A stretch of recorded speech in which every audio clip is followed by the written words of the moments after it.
So tell me a little bit about how Cody's decision to be an organ donor really has changed your life.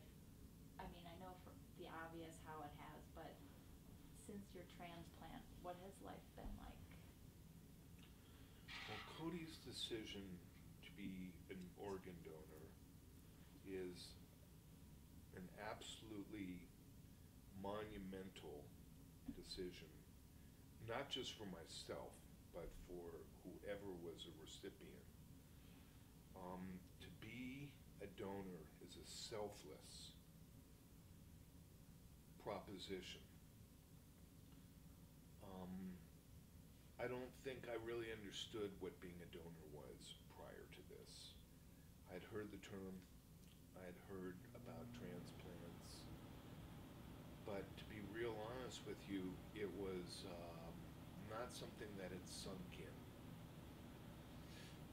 When I went through the heart transplant and the recovery period, I made a conscientious decision to look into what Donor Alliance was and to understand what being a donor entailed.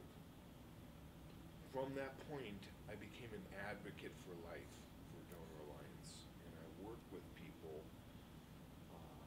who need a heart. I get calls from the hospital, and I go and speak to patients that are on the list, and I explain to them what's ahead of them. No doctor, nurse, surgeon, or any physician in any manner can tell you what you're going to be dealing with physically, spiritually, mentally, emotionally, anything. So, in a lot of ways, it has some semblance to people like in an AA program helping each other. Um, and that's what my calling has been. That's what my focus has been over these last little over 2.5 years, is to realize that my purpose is not directed in a selfish fashion, but in a selfless fashion. And that is to help people. It could be telling them my story. It could be helping to prepare giveaway bags for the Donor Alliance Donor Dash. It could be playing music. I'm a musician and performing for benefits or for fundraisers. Um, a number of months ago, almost a year and a half ago, I wrote a song for the man whose heart I have. It's called Cody, and the song has been hit on my website 940 plus times. And this is a song that I wrote the music and words to that conveys the spirit of this man who is very, very giving. So, what being a donor means to me is to be selfless and to be giving and to help people. And that's what I've learned my true purpose in life is. Not to focus on the big house on the hill or the cars or the job. I have had a complete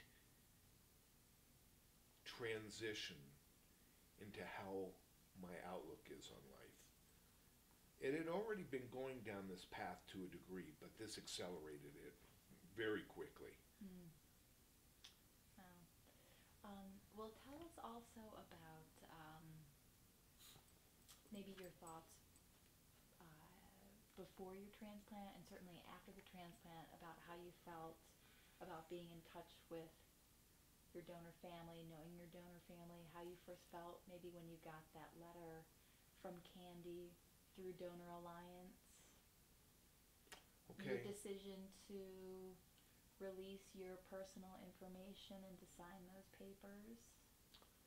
okay, that's a great question. Um,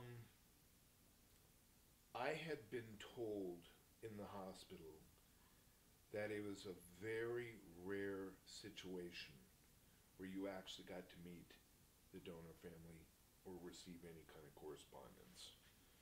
In fact, it usually almost never happened, I was told. So I did not have much hope in it.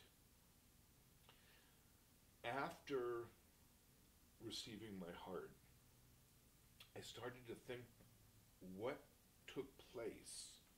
Someone had lost a loved one. What were they feeling? What was the other side of the story? So I wrote some letters to Donor Alliance with the belief that nothing would ever come of it. And for months, there was no answer. Months. And finally I thought, okay, well, maybe it's just meant to be that, we're in separate planes here. Out of the blue, one day I got a letter from Donor Alliance with a letter from a lady named Candy. And it was addressed to Dear Recipient. And it talked a little bit about this man who had passed away and what his beliefs were, what his outlook was on life. And I opened up the picture and I showed it to Mish. And the first thing that struck me was this guy had really cool eyes and a very warm smile. He looked like he was up in the mountains somewhere. And I thought, oh, maybe he's on a family vacation or something. But he looked like he was a very happy soul. And when I showed it to Mish, what did you think about that? I thought he looked like he could be Dave's younger brother. I could see that spirit. He looked at the picture and thought, wow, what a nice looking guy. He's a nice guy. Yeah. So I looked at the picture and I still have the picture. And I showed it to a few very, very, very close family members and friends. And the responses were, wow, this is really hard to look at. This is really painful. And I said, yeah, well, I want you guys to see this gentleman who's passed away. A number of months passed, and then I got another letter from Candy. And this one was a little more detailed and talked in a little more depth about what Cody was about and a little more of his story. And I thought, wow, this is interesting. I responded by writing a letter. Actually, it turned out to be 3 pages, and I didn't type it.